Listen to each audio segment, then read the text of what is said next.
My name is Ingrid Meyers. I am 32 years old. And last Mother's Day, the woman I was supposed to call my mother-in-law stood on a brightly lit stage in front of 500 people, pointed a manicured finger at my own mother, and said 6 words that ended a family. She said them into a microphone. She said them with a perfectly practiced smile on her face. And my fiance, the man I was supposed to marry in October, laughed. He actually laughed. I didn't yell. I didn't cause a scene. I didn't throw my glass of water across the room like you see in the movies. I simply took my mother's hand, stood up, and walked out of that ballroom without ever looking back. When I got to the parking lot, I sat in the driver's seat of my car, pulled out my phone, and made one call to my colleague. I said exactly 3 words, "Do it." Now, what Patricia Carrington didn't know, what none of them knew in that ballroom as they whispered and stared, was that I had spent the last 6 months quietly building a forensic accounting file. And that file had her name on literally every single page. But to really understand that phone call, to understand the absolute, undeniable justice of what happened next, I need to take you back to the beginning. Because the truth is, numbers never lie. But people do it every single day.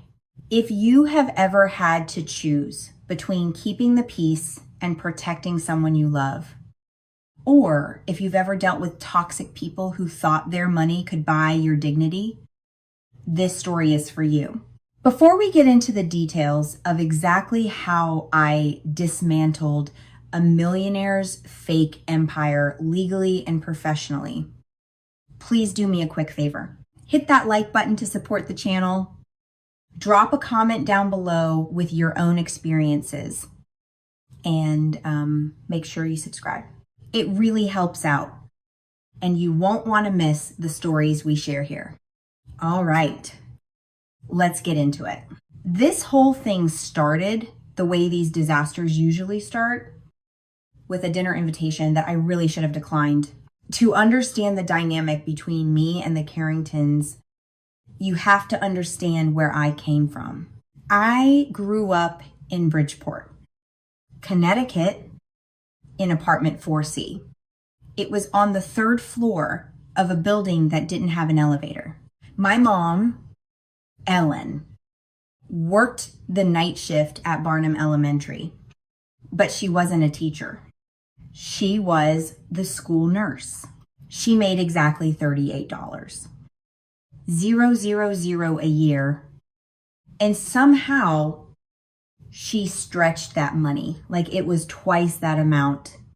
Dinner was cereal most nights. Not because we were starving, but because my mom didn't get home until 11 o'clock at night. And I learned early on how to pour milk without spilling it. I did my homework under the buzzing kitchen light while she slept on our old couch with her shoes still on. She never complained, not once. When I got a scholarship to UConn, she stayed up late ironing my one good blouse the night before every single campus visit.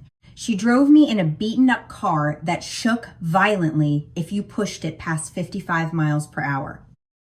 And she dropped me off at the admissions building like she was personally delivering me to the front door of a future she had built with her own bare hands. I took that sacrifice seriously. I studied accounting. I passed all 4 sections of the CPA exam on my very first try. I got hired at a Big 4 firm in Hartford, spent 6 years auditing nonprofits and government contracts. And then I went independent into forensic accounting and fraud examination. It's the kind of work where you read spreadsheets the exact same way a homicide detective reads a crime scene. By the time I was 32, I was making $95. $000 a year. I wasn't rich, but I wasn't struggling anymore. I was comfortable in a way my mother never got the chance to be, which was the entire point of everything I had done. I honestly thought the hard part of my life was over. I thought the years of cereal dinners and iron blouses had finally bought me a seat at a table where people would look at my hard work and respect it. I was wrong. I was wrong by exactly $340. Lean. I met Derek Carrington at a professional networking mixer in Stamford. He was 34. He ran donor relations for the Carrington Family Foundation, and he had this easy, breezy confidence that only comes from a lifetime of never having to prove yourself to anyone. He smiled with his whole face. He asked me questions, and surprisingly, he actually listened to my answers. By our third date, he casually mentioned that his family ran a massive foundation that funded after-school programs across 3 Connecticut counties. They had an annual operating budget of $2 million. His mother, Patricia, was the board chair. His father, Howard, was the treasurer. I was honest with him from the start. I told him my mother was a retired school nurse from Bridgeport who worked night shifts to keep the lights on. He looked right at me and said, "That is the most important job in any school." I believed him. I really did. 6 months into our relationship, Derek brought me home to meet his parents. The Carrington house sat on 2 sprawling acres in Greenwich. It had 6 bedrooms, a sweeping circular driveway, and hydrangeas that were trimmed so perfectly they looked like they had their own personal stylist. Patricia opened the front door wearing head-to-toe cashmere. Howard stood right behind her in a crisp blazer with monogrammed cuffs. Dinner was catered, salmon served on fine china with heavy, real silver cutlery. Eventually, Patricia asked about my family. I told her my father had left when I was 4 years old. She paused, set down her crystal wine glass, and just let the silence stretch across the dining room until the quiet itself became an insult. Howard quickly chimed in, asking what my mother did for a living. I told him she was a retired school nurse. He gave a single tight nod and immediately changed the subject to European wine regions. And then Patricia laughed. It was this high-pitched, incredibly practiced sound. It was the kind of laugh that doesn't come from actual amusement, but from a calculated decision to perform. How charming. She said, "That laugh, I would hear that exact same laugh in front of 500 people a year later." Over the next 14 months, Patricia built a pattern of disrespect, so consistent you could practically set a watch to it. The bridal shower was the first major incident. My mother was mysteriously left off the guest list. When I confronted Patricia about it, she tilted her head, gave me this look of pure, condescending pity, and said, "Oh, I just assumed she wouldn't be comfortable mingling with our crowd." She said it gently, the way you might explain why a toddler wasn't invited to a dinner party. Then came Christmas.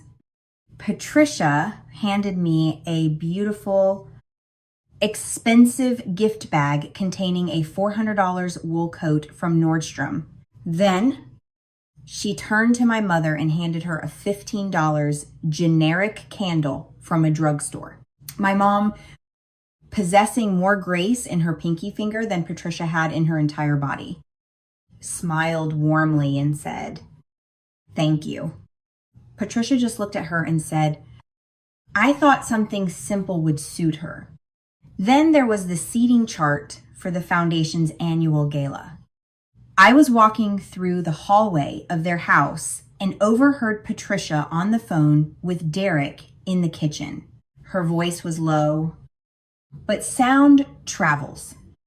I heard her say, she is lovely. Derek, but that mother you promised me the seating chart keeps her away from the Wentworths. I absolutely will not have her embarrassing us. I stood there, frozen, holding a glass of water, and listened to my fiance say absolutely nothing to defend my mother. Derek's Aunt Vivian wasn't any better.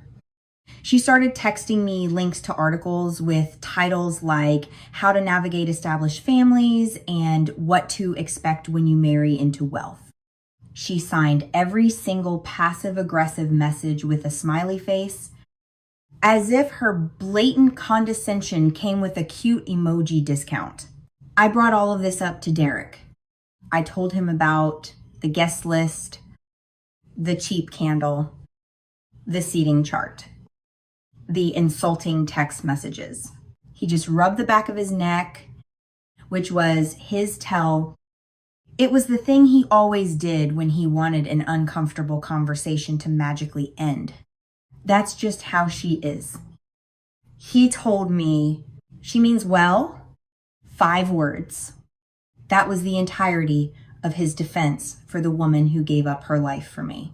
My mom came to visit my apartment on a Tuesday. She sat at my small kitchen table, flipping through the bridal magazines I had stacked up. She didn't ask about the seating chart. She didn't mention the drugstore candle. She just turned the glossy pages slowly, eventually stopping at a photo of a bride and her mother walking down the aisle together. She looked up at me. Her hands were rough from decades of bandaging, scraped knees, and washing hospital linens. Her hair was graying at the temples, but her eyes were incredibly steady. You happy? Baby, she asked. I looked at her and said, I am. She paused, gently closed the magazine, and said, then I am happy. My mom was not stupid.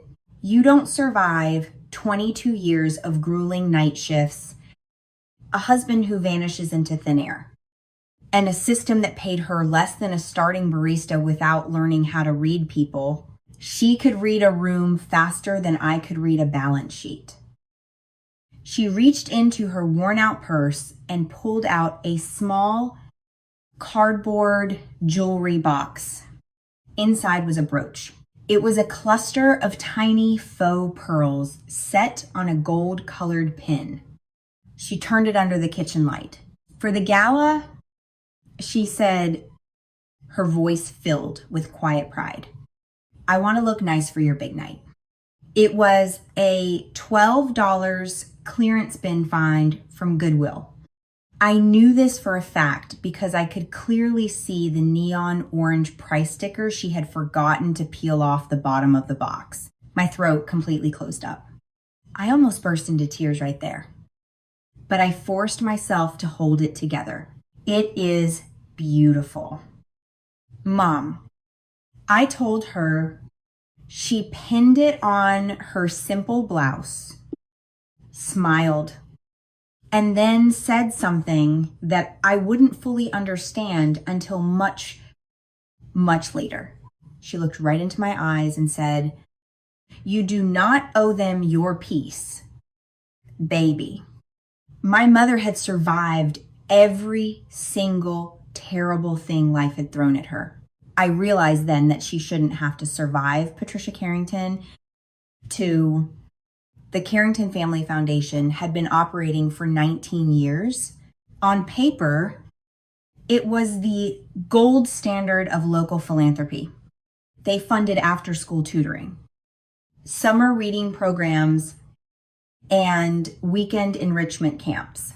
They pulled in $8 million in annual donations. They threw a massive, glamorous gala every spring.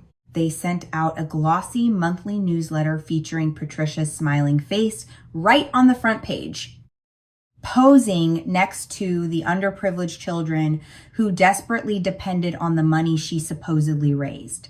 In February, exactly 4 months before the big Mother's Day gala, Derek asked me for a favor. The foundation's annual audit was coming up, and their regular longtime accountant had just retired.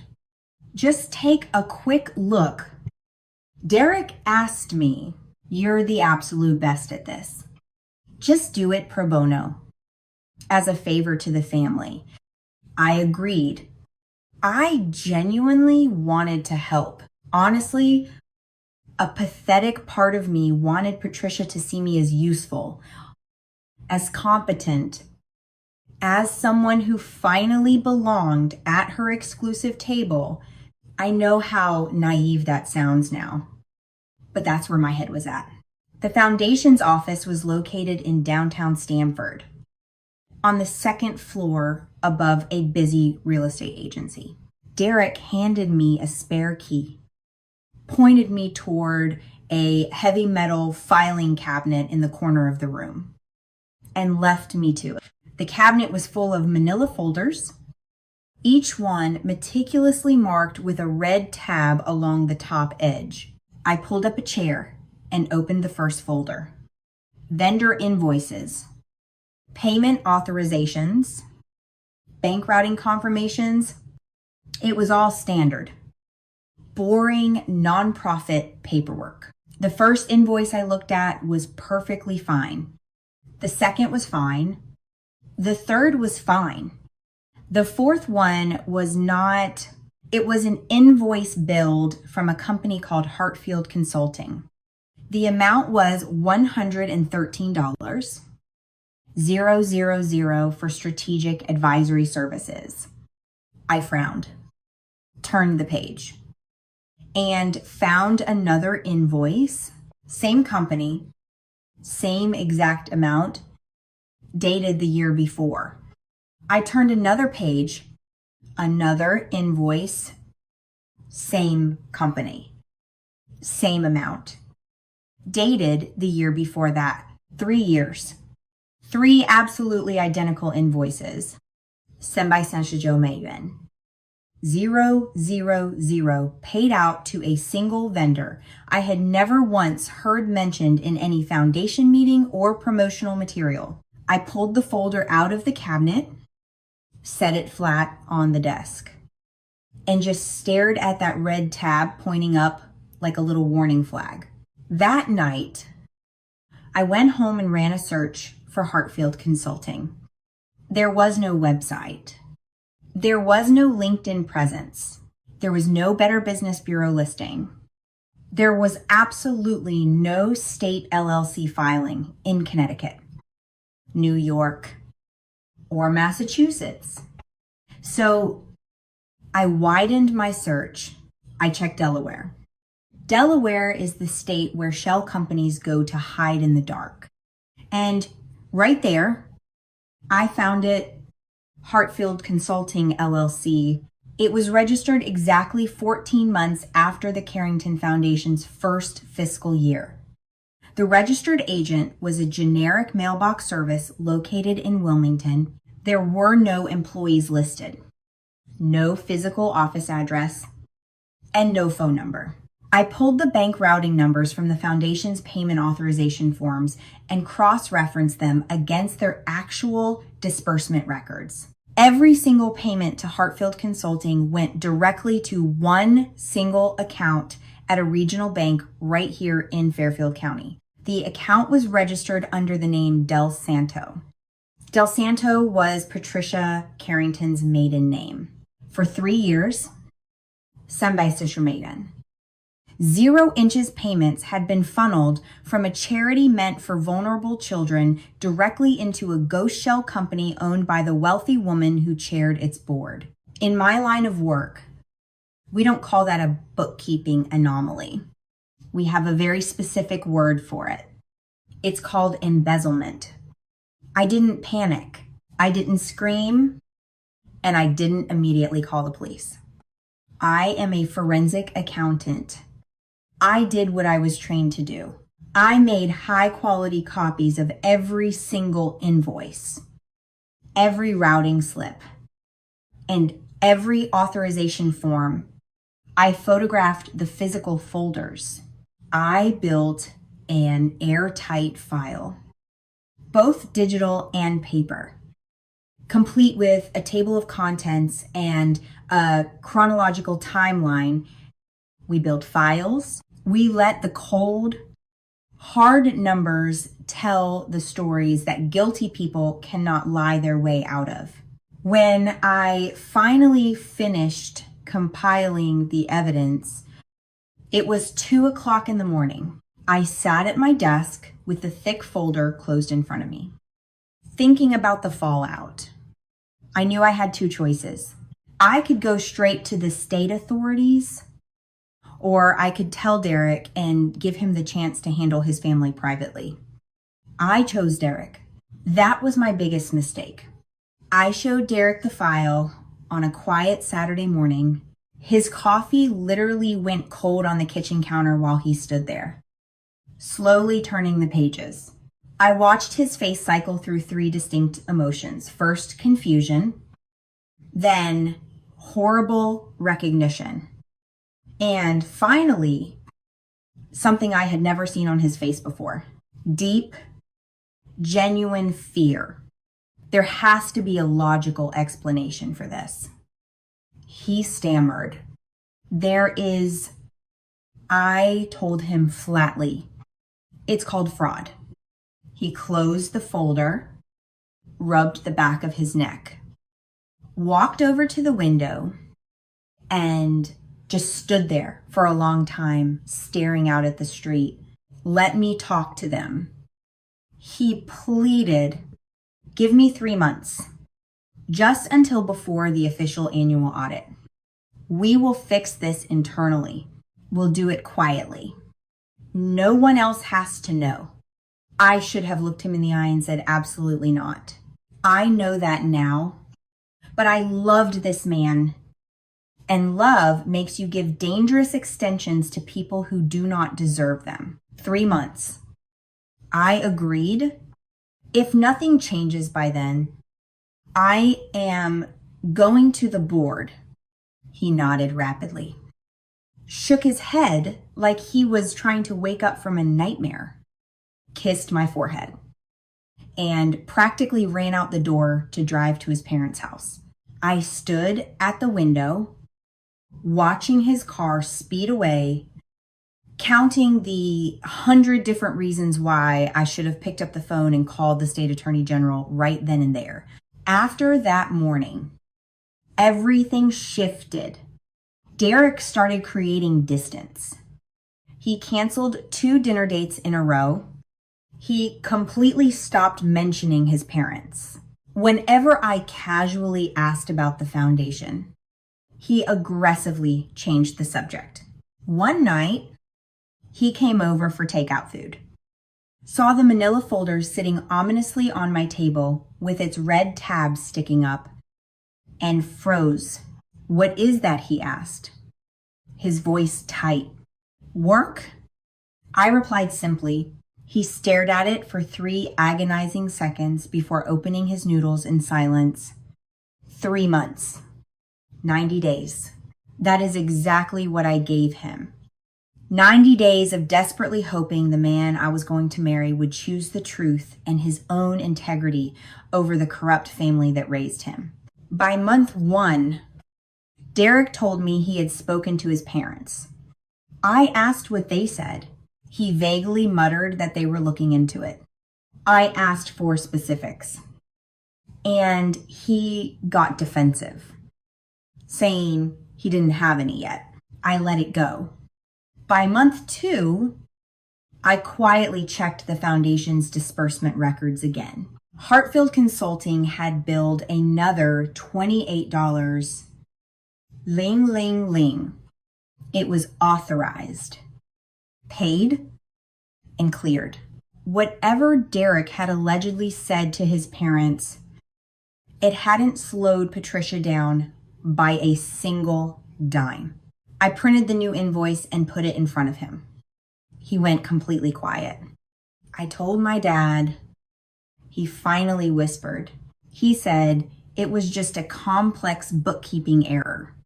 A bookkeeping error does not spontaneously create a shell company in Delaware. Derek. I fired back. He had absolutely no response to that. He just grabbed his car keys and said he needed to get some air.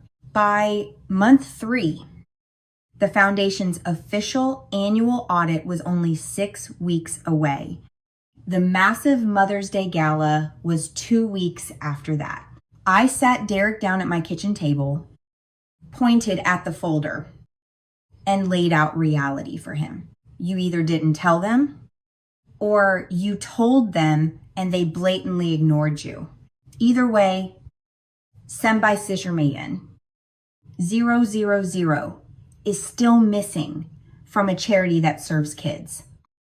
And I am the only person sitting at this table with a professional CPA license to lose.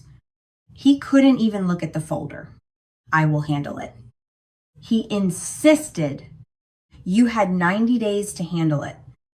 I said that night after he left, I picked up my phone and called a colleague at my old firm named Webb. Webb was a seasoned forensic audit partner who used to work for the state's nonprofit fraud unit before moving to the private sector. I told him the whole story. I told him to finalize the official report based on my file, but to hold it, I need one more thing. I told Webb, I need a public event. Something irrefutable on the record. The Mother's Day Gala was in 18 days. I was done waiting. I was positioning my pieces on the board. A few weeks prior, Patricia had announced the gala's agenda in the newsletter. The theme this year was the mothers who shaped us. There was going to be a massive tribute segment, a slideshow, and a keynote speech from Patricia herself, honoring the mothers of their elite community. 500 high-profile guests were confirmed. Local politicians, school board members, wealthy donors. 2 journalists from the Hartford Courant and Patricia's entire social circle 11 days before the event. Patricia called me. Her voice was smooth and dangerously measured. Your mother is welcome to attend. Of course. She purred over the phone. Just please make sure she is comfortable. Large events like this can be very overwhelming for people who aren't used to them. She will be at my table. I replied firmly. There was a long pause on her end before she clicked her tongue and said, of course. That very same afternoon, Aunt Vivian texted me, heard your mom is coming to the gala. So brave of her. I set my phone on the counter and stared at it for a full minute. I picked it up, opened my contacts, and almost called Webb to pull the trigger early. The master file was in the trunk of my car. A backup copy was locked in Webb's office safe. A third encrypted copy was hidden on a drive in my desk. 12 more days wasn't going to change the math of the fraud. But looking at Vivian's toxic text glowing on my screen, I made a final decision. If Patricia Carrington wanted to put 500 important people in a room and hand herself a live microphone, I was going to let her have it. The night before the gala, my mom came over to try on her dress. It was a simple navy blue cut she found on the JCPenney clearance rack. It actually fit her beautifully. She smoothed the fabric over her hips, looked in the mirror, and smiled. Not bad for 58. She chuckled. Then She reached into her bag and pinned that $12 plastic pearl brooch right above her heart. Under my bathroom lights, it caught just enough of a glow to almost pass for something real. "You look beautiful." "Mom," I told her, fighting back the lump in my throat, "I look clean."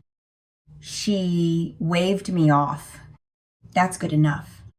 We sat on my couch that night watching a baking show on TV. I watched her watch the screen, and the weight of everything I was carrying almost crushed me.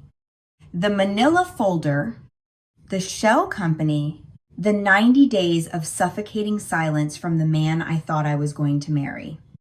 "You nervous?" she asked me suddenly. "No." "Mom, I'm ready."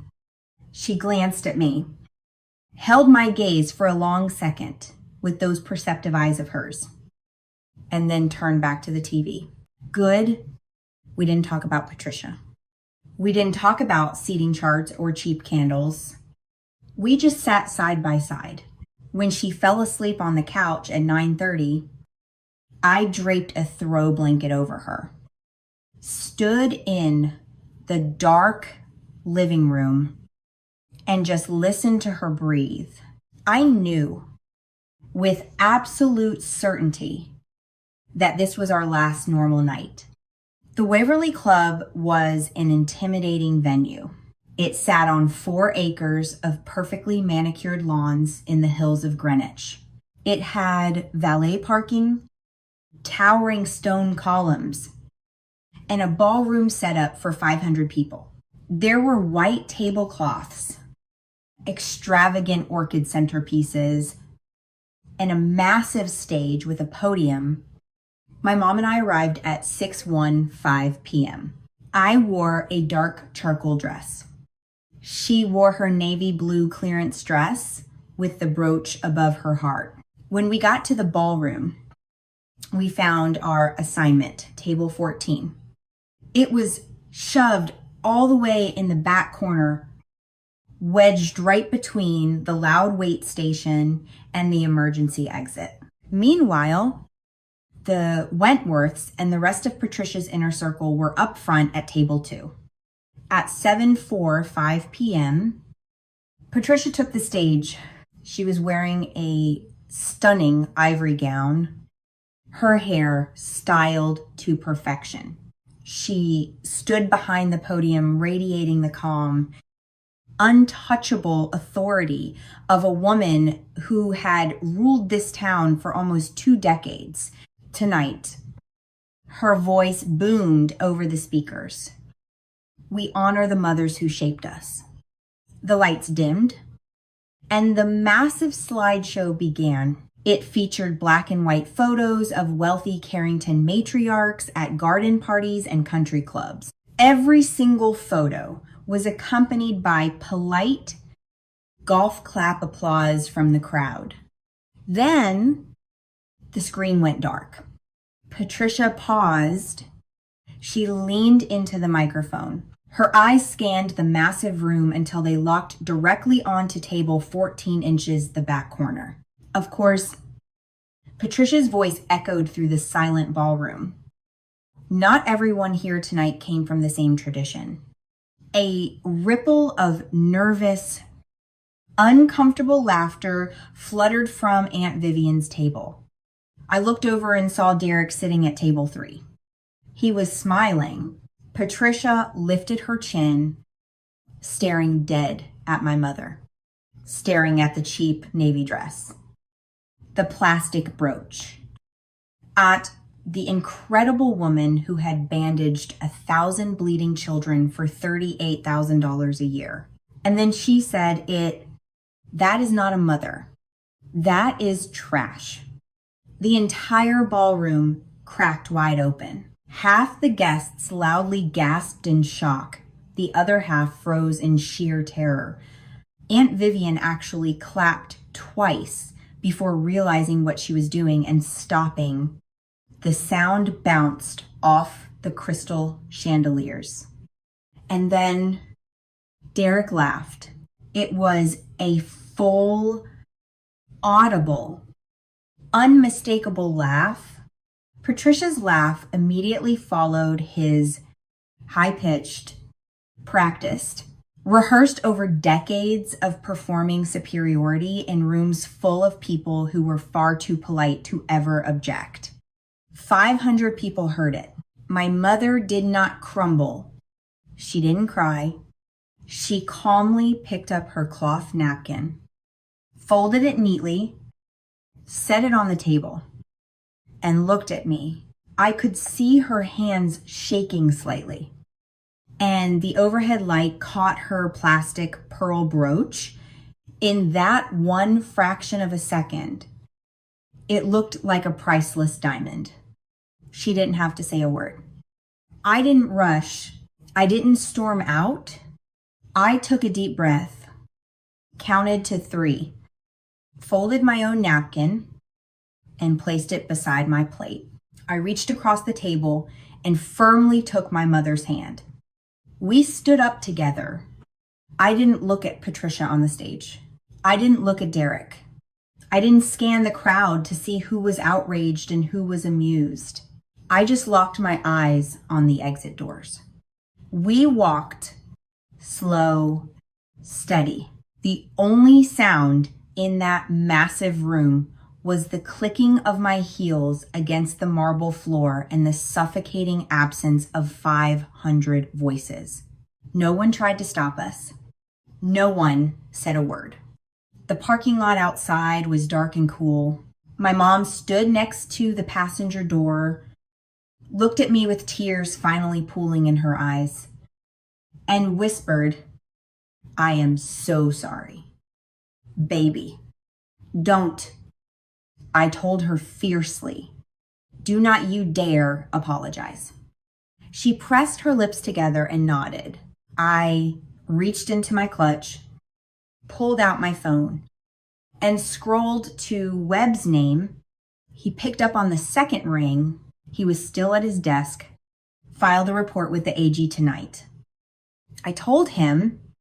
There was a brief pause on the line. "You sure? Do it." Now, understood. Webb said and hung up. I helped my mom into the car and drove out of the Waverly Club parking lot. We drove in silence with the radio playing soft jazz. By the time the sun came up the next morning, the Connecticut Attorney General's office had the complete Carrington Foundation fraud file sitting on a desk in Hartford. The fallout was spectacular, and it happened faster than I could have imagined. The next morning, my phone buzzed at 7:14 a.m. Derek had accidentally added me to a new family group chat meant only for the Carringtons. I opened it and read the messages they had been sending all night. Patricia at 1:42 p.m. Well, that was dramatic. Vivian at 1:51 p.m. I can't believe she just left like that. So embarrassing. Howard at 1:03 a.m. Let her cool down. She'll come back. They always do. Derek at 1:15 a.m. She's overreacting. Mom barely said anything. I read Derek's message 3 times. Mom barely said anything. She called my mother trash into a microphone in front of the entire town, and the man I loved thought she barely said anything. I calmly screenshotted every single message to preserve the audit trail. But as I scrolled up, I found something worse. A forwarded message sent by Patricia to Derek hours before the gala even started. Timestamp 6:18 p.m. Make sure the nurse doesn't sit near the Hendersons. I will not have her embarrass us again. Not Ellen. Not your future mother-in-law. The nurse. She hadn't just insulted my mother on impulse after drinking too much wine. She had planned the entire thing. The seating chart, the tribute segment, the timing. The word trash was a premeditated conclusion she had reached long before she ever stepped onto that stage. I never replied to the group chat. I didn't need to. I had their own words, and I had my file. Derek showed up at my apartment later that afternoon, looking like a man who had practiced a sad speech in his rearview mirror. I let him in, but didn't offer him a seat. My mom is devastated. He started, his voice dripping with fake sorrow. She hasn't stopped crying since the gala. I just let the silence hang in the air until he squirmed. Your mom called mine trash in front of 500 people. Derek, she didn't mean it like that. You know how she gets after wine? She said it into a microphone. There is no didn't mean it. His tone suddenly hardened. The sad boy act vanished. What did you do? Webb called my dad's office this morning talking about an audit. I did what I should have done 3 months ago. I told him, my voice completely flat. You went to the authorities without telling me, he yelled. I told you 6 months ago. You told me to wait. I waited. You told me it was being handled. It wasn't. Derek's eyes darted to my kitchen table. The manila folder was sitting right there. Red tabs pointing up. He stared at it like it was a live bomb. You are going to destroy my family. He whispered. Your family destroyed mine first. I replied. He stood there for 10 agonizing seconds. Then he turned, walked out the door, and didn't even bother closing it behind him. I walked over, shut the door, locked the deadbolt, and finally felt the quiet peace of my apartment return. Of course, the Carrington damage control machine kicked in immediately within 48 hours. Aunt Vivian had called everyone in their social circle, spreading a vicious narrative. Ingrid Meyers, the bitter, poor girl from Bridgeport, had fabricated financial documents to extort the wealthy Carringtons because her wedding wasn't happening fast enough. My professional reputation took a massive hit. Clients paused contracts. People texted me asking if I was really blackmailing the family. I ignored all of it. I went to work. I ate lunch at my desk. I knew something they didn't know. Vivian had 72 hours of narrative control, but I had 6 years of irrefutable bank invoices and the endless patience of a woman who grew up eating cereal for dinner. Then came the phone call from Howard. He called me on a Thursday morning. His voice smooth and diplomatic. Ingrid, I think we can resolve this like adults. The bookkeeping issue has been corrected. Patricia has repaid the discrepancy from personal funds. The foundation's accounts are whole. When did she repay it? I asked. Silence. This week, he admitted, after the report was filed, Mr. Carrington, the report has already been filed with the Attorney General's Charitable Trust Unit. I heard him stop breathing for a second. His voice dropped the fake politeness. It became vicious. 300,000. 000 from a children's program is not a bookkeeping error. Mr. Carrington, it is theft. You will regret this. He spat before hanging up. He wasn't calling to negotiate. He was calling to see if I could be intimidated into silence. The answer was no. In late May, the formal AG investigation began. An investigator named Ruiz called me. I handed over everything, the Delaware LLC filings, the routing numbers, the 3 years of authorizations with Howard's signature right next to Patricia's maiden name. Ruiz reviewed it all and simply said, the documentation is thorough. That helps. Numbers don't need a microphone or a stage. They just need someone willing to read them. The board of directors called an emergency session in mid-June. Investigator Ruiz presented the preliminary findings. The room didn't explode. It contracted into terror. 2 board members immediately resigned and walked out to save themselves. Howard tried to play it off as an internal family matter, but the independent board chair, a retired judge, looked right through him. Mr. Carrington, you are the treasurer. These payments were authorized under your signature. The vote was unanimous, 7-0. Patricia was immediately removed as board chair. Howard was removed as treasurer. They were stripped of all access, email accounts, and keys. The board mandated a full referral to the AG for further action and hired an external auditor. Most importantly, the charity's programs for the kids were kept alive under interim leadership. The story hit the front page of the Hartford Courant the next day. Carrington Foundation founders ousted amid embezzlement probe. The article quoted an anonymous board member saying the foundation was funding a lavish lifestyle, not children's programs. And just like that, the 500 people in that ballroom, the politicians, the donors, the journalists realized that the woman who called my mother trash was actively stealing from the charity she pretended to run. Patricia tried to host a damage control press conference in her living room. She stood behind a podium covered in white roses, blaming the whole thing on a disgruntled ex-fiancé with a personal agenda. But a smart local reporter raised her hand and asked directly about Hartfield Consulting and the Delaware LLC registered to her maiden name. Patricia completely froze on live television. Her mouth opened and closed.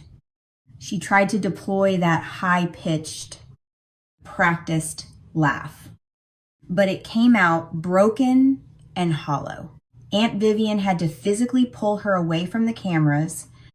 The next day, Derek showed up at my office. He looked exhausted, his tie loose, eyes red. My mother is facing charges. Ingrid, he said, are you here to apologize or to blame me for what your mother did? I asked. He didn't know. He mumbled something about being nervous at the gala, about how everyone was looking at him. Everyone was looking at my mother. I corrected him. And you chose your mother's side. Webb, my colleague, was sitting at the desk behind me without looking up from his computer. He recited the exact timeline of my AG filing. Derek realized then that I had pulled the trigger the moment I walked out of that ballroom. I loved you, Derek whispered. I know, I said. He turned and walked away. He wasn't a villain. He was just a coward.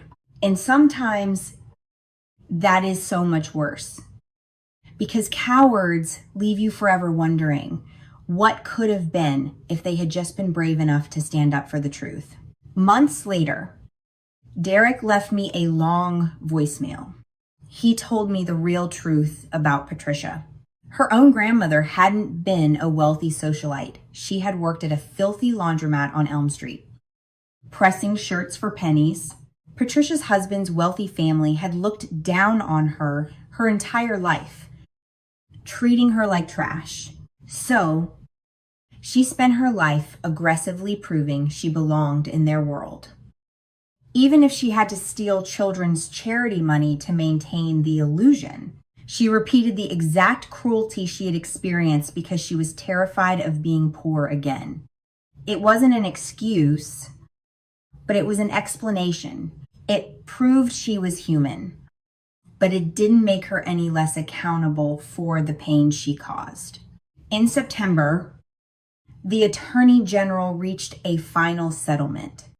Patricia avoided prison, but she was forced to repay the entire $340. Ling ling ling. Plus and 85 dollars. 000 civil penalty. The foundation was completely restructured. The Carrington name was scrubbed from the letterhead. And the summer programs for the kids continued. Derek resigned, sold his condo, and moved to Boston to work for a smaller, honest nonprofit. Aunt Vivian vanished from the social scene entirely.